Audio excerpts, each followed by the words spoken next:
Hey guys, Professor Bill, Comic Book University, and we're going to be talking about the Mark III armor right now for Iron Man. All right, so this started in Tales of Suspense, issue number 48.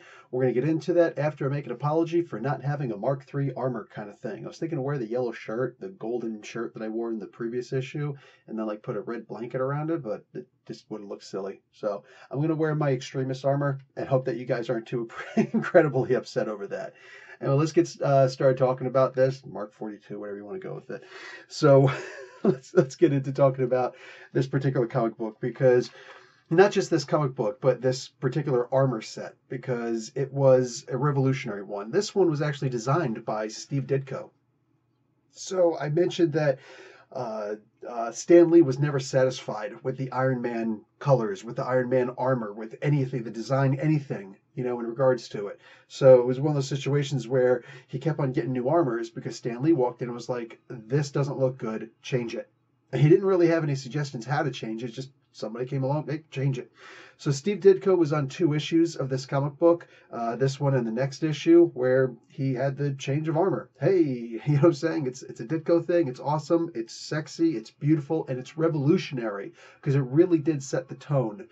Almost every single armor from this point on has always been red and gold in some way, shape, or form or another. Red and yellow, however you want to look at it.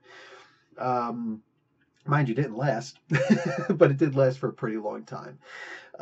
This is also the first time that we're going to get mentions of the repulsor beams. Now, he doesn't actually have repulsor technology, doesn't have anything like that, but the first time this actually mentioned is actually around here.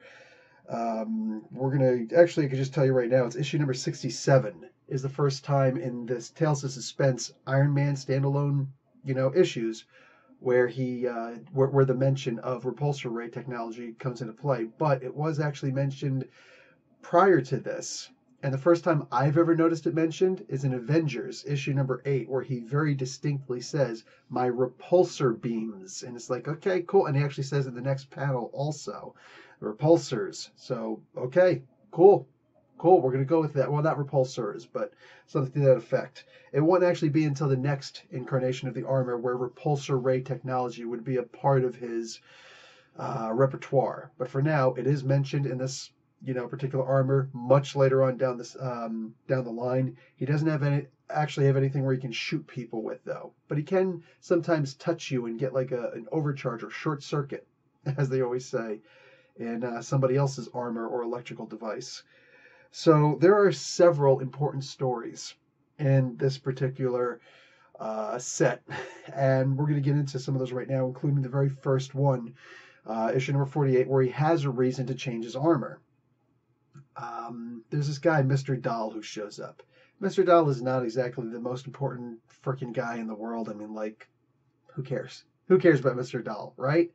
Except that maybe in some sort of way you kind of could. Because if you're interested in the Night Shift or any of those other really cool, or Superior Spider-Man, the second volume, or any of those cool comic book teams that have, like, the dangerous nighttime characters, Mr. Doll is actually fairly important. In fact, I did a 10 Things About Brothers Grimm recently, where the characters are inexorably tied to the Mr. Doll character. There's only one appearance here, and it's just an interesting situation where character created by these what do you call it? The current team, where there's only a one-shot appearance of Mr. Doll, suddenly by Marv Wolfman and Carmen Infantino, suddenly turns into a pretty cool couple of characters. And it's impressive how they could take, and in Spider-Woman nonetheless, how they could take a relatively unknown, silly character for the most part and turn him into something actually kind of cool. Still silly, but kind of cool. Anyway, so issue 48, he's still got his golden armor, the Golden Avenger armor, and he gets this report that his steel hasn't come in. He was supposed to get a shipment of steel in from this other very wealthy person, this other billionaire, who decided to cancel the order. He's like, he's got enough money to send it. Well, I don't understand. Why isn't he sending me steel? I've got a military contract I got to, take care of so that, I could continue profiteering off of war. What the frig, man? So he decides to go down there. Happy, of course, is like, hey, I'll drive you, boss. What do you want, the Jag or the Rolls, or what do you want? What car do you want? And he's like, no, I'm going to go on my own. Why do you even hire me if you didn't want me to chauffeur you around? He kind of does get chauffeured at one point, and then Happy gets killed. Kind of. I'm going to get into that later. It is actually in this this particular arc. Iron Man, of course, decides he's going to use his roller skates. Oh, God. The Iron Man roller skates. So he, at like 300 miles per hour, yes, there's an actual speed for it. So 300 miles per hour, he shoots down and he's going to catch up to this billionaire guy. And of course, billionaires all live in castles, not regular houses. So cool, man. Yeah, it's funny when you think about what poor people think about rich people, right? So dude goes up and he's like, he starts trying to sneak in with his bright yellow, heavy, clunky iron armor. He's like, what's going on in here? And there's this guy, Mr. Dahl, who's holding up this billionaire. He's like, hey, you better give me a bunch of money and cancel your deal with Stark and stuff like that so that you can give me more money. Otherwise, I'm going to use this voodoo doll I got and hurt you. It's not actually a voodoo doll. It's some kind of a little mystery figure that kind of acts like a voodoo doll. Anyway, go and check out the character of Mr. Dahl. 10 things about Mr. Dahl. You'll understand. Iron Man goes after him, but he's not quick enough, and he's also not quite clever enough to recognize that, hey, that doll probably has something to do with, what this guy's abilities are. Because he knows this guy's up to no good with dressed in a getup like that. Anyway, so Dahl decides to start, changes, in the head into the visage of Iron Man, and, starts squeezing him, and he's like, ow, ow, ow, ow, ow. And he's like, I gotta get out of here as quickly as I can. And he does. And he goes back and he's like, I barely have time to recharge myself again, and just, So when he finally wakes up from this no charge transistor stupor, he's like, listen, this armor thing, this is getting to be too much. That was a tremendous amount of pain, but I was able to resist it for the most part, except that the armor was too heavy, and most of everything I was trying to do was focus on moving the armor with my own muscles, transistor backed, but still with my own muscles. I need to find a better way to do this. So he decides to make a new armor. Now, while I think that it would have been cooler if he would have had the new armor with the melter in the previous issue, where his arm was actually pulled, go and look up that issue to understand what I'm talking about. Here, I guess whatever. It's a good enough reason for it to happen. So, yeah, sure enough, he winds up changing his armor. We get a really cool 2 or 3 page montage of him putting on the armor and explaining how it works and stuff like that. And I gotta admit, dude, for back in, what was this, 1964, 1962? When was this? 1963. I think I was right in the middle of it. December of 1963. Brah. This was a really cool montage and explanation. I practically had the Rocky theme playing in the background. This was sweet. So he puts on this, new armor, and it's like, yes, it's lighter. And he goes into the whole, description, which is actually important since this is what the spotlight is about. The armor is much, much lighter. Therefore, when he's still using his own muscles to make these things move, to enhance his muscles, really weird concept there, there's so much less energy he has to put into it. Then, later on, explains how he's got certain switches all throughout that he's able to hit. There's certain things that he can hit, all over here on this belt, and up on, secret switches over around here that he could do. And all throughout to the end of the use of this armor, he actually talks about new switches that show up every place. At one point in the Avengers comic books, there's actually switches in his mouth that he uses his tongue to up and down and switch and whatnot. Hey, he's Tony Stark, millionaire, playboy, philanthropist. I'm saying, dude's got to get his tongue exercises in somewhere. I'm gonna leave it at that. Let your imaginations run wild. Hope that I don't wind up, decensoring this video. Anyway, so he goes back and he's able to overcome Mr. Dahl at this point. Feel free to go and check out those comic books, Marvel app, and all that good stuff in order to actually, which just changed recently. I'm very upset by that, but whatever. But Marvel Unlimited, anyway, feel free to go and check out those comic books. They're totally worth it, man. This is the origin of the character, for crying out loud. Seminal moment, issue number 48. I'm going to switch that around. So then we switch over to issue number 49. This is a crossover where Angel from the X-Men, Warren Worthington III, comes over. Now, this is an actual very important issue, in my opinion. Why? Because Warren goes over and gets, and this happens right before X-Men issue number 3. Okay, like right before issue number 3. Several things happen in here. One, Angel winds up getting affected by this radiation from this nuclear blast that Tony Stark did on his site. Hey, just because, we have nuclear blasts doesn't mean that anybody actually knew what they were way back in the day. So anyway, they make this nuclear blast, and Iron Man's protected in his armor, but Angel is not. And maybe it's something in his mutant DNA, which is not really fully explained, but I would love to do that. Turns out that it winds up turning Angel evil. So he goes back and he quits the X-Men. That's right. The first character to ever quit the X-Men is Angel. He rejoins the same issue. And it doesn't actually happen in an X-Men issue. It happens here, right? Remember, this is right before issue number 3 of the X-Men where they fight the Blob and first appearance of the Blob and all that. So I'm saying, very interesting issue. Angel quits the X-Men because he turns evil. And then he turns good again and rejoins. I'm looking for a no prize in this. If any of the executives from Marvel come across and they see this, and nobody's ever explained this before, may I make the suggestion that this issue is the reason why it was so easy for Apocalypse to change Angel into Archangel and do that whole, transformation between good and evil thing. All right, that's my suggestion. All right, that the nuclear, and he's a child of the atom in the first place, so unlock something that Marvel. It is literally like the highest thing on my bucket list to get a no prize. That would, boom. That's all I'm saying. That's all I'm saying. Okay, so we have basically they go and they get into a fight with each other. I really like this because it shows that Angel actually is a pretty tough guy. So he's able to go at one-on-one with Iron Man.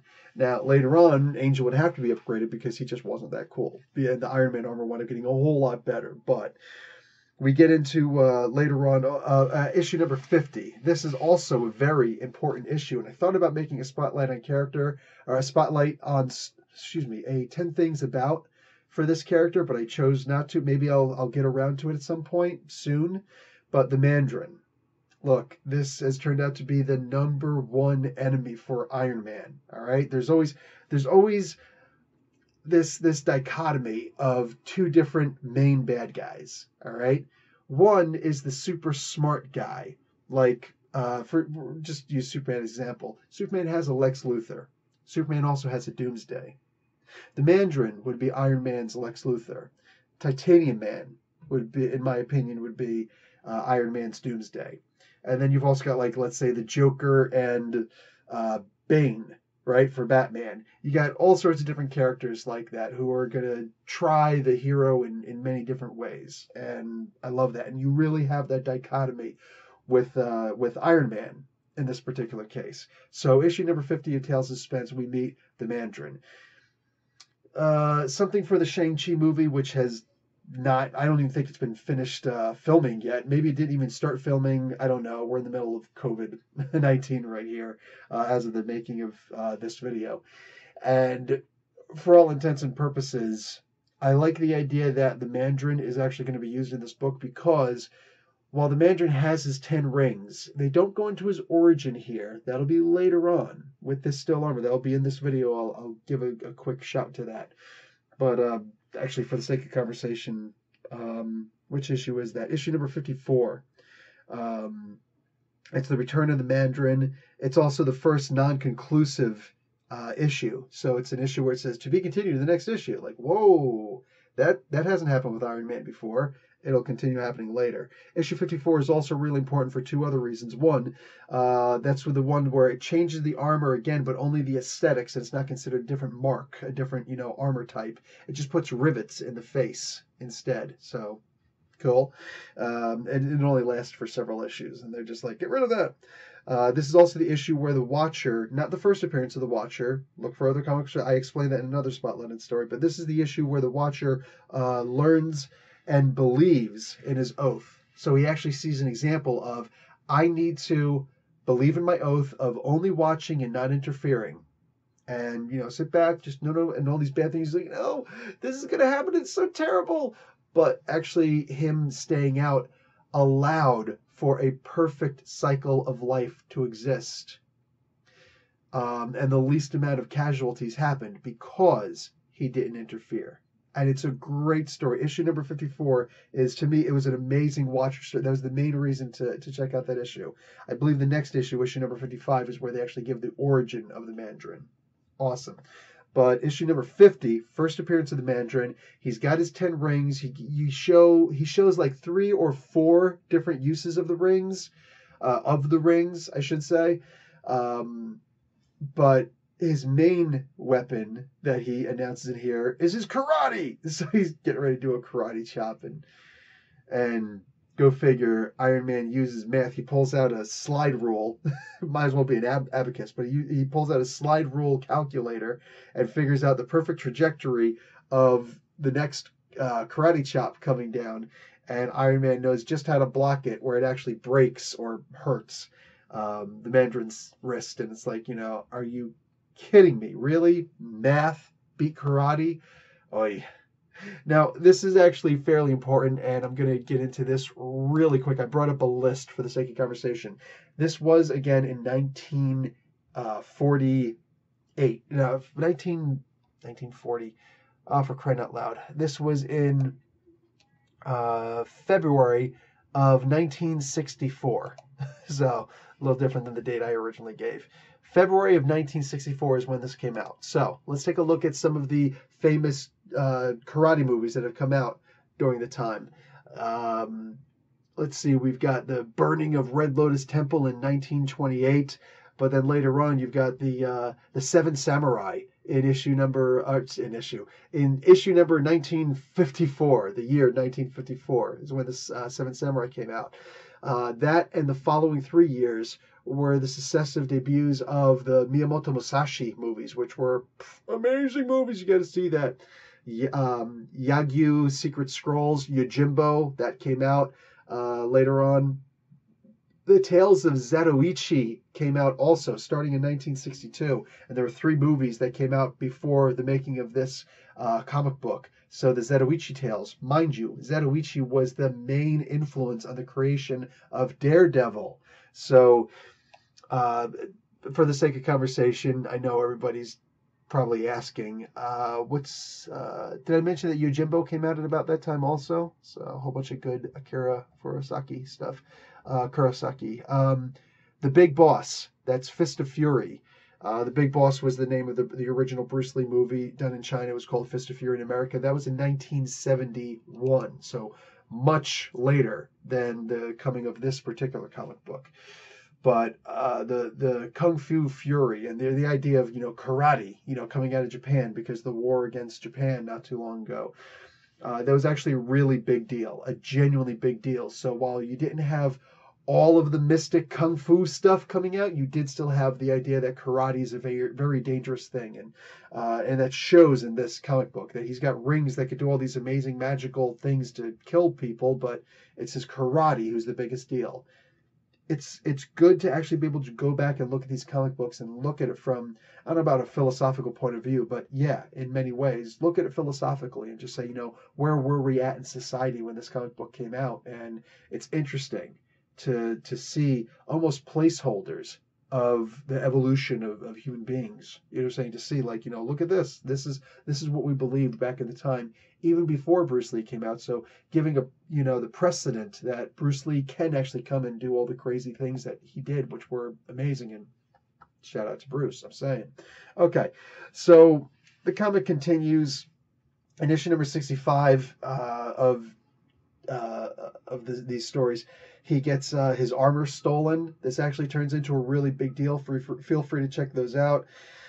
I mentioned about issue number 67. That's the first time that, or in the Tales of Suspense, that he had the repulsor rays mentioned, repulsor beam mentioned. But again, issue number 8 of the Avengers is the first time I've seen it really talked about. Please feel free to correct me if you've seen an earlier issue. I'm all ears. This is a university, dude. It's a cycle. We all go around. The teacher doesn't know everything.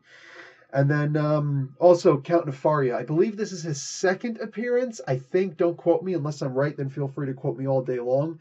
But I think this is the second appearance of Count Nefaria. In this issue, it's the first time that he calls himself the Master of Dreams.